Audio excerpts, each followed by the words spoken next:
මේ විඩියෝ අපේ database management subject එකේ ක්වෙස්චන් වීඩියෝ සීරීස් එකේ 49 ක්වෙස්චන් සෙට් එක ගැන කතා කරන්න යන්නේ. ක්වෙස්චන් සෙට් 49 එකේ සිනාරියෝ එකත් අපි කලින් කතා කරා. ක්වෙස්චන් සෙට් 44 එකේ එකම.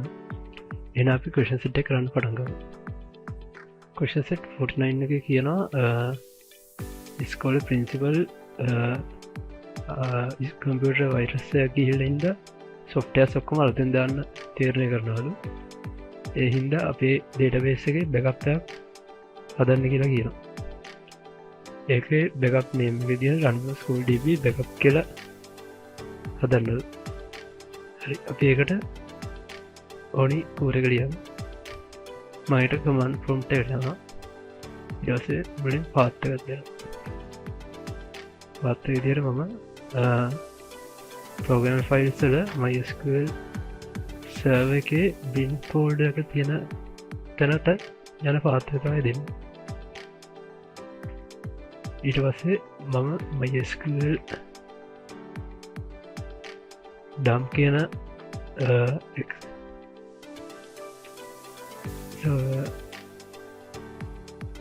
එක තමයි යූස් කරලා ඊට පස්සේ username එක root දෙනවා. ඊට පස්සේ password එක ඊළඟට අපේ database එක දෙනවා.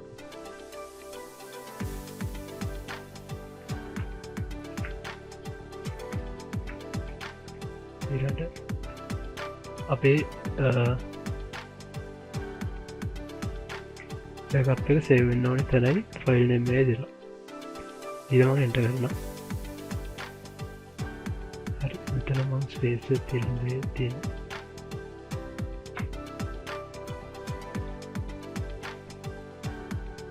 හරි ඒක දැන් එන්ටර් කරමු.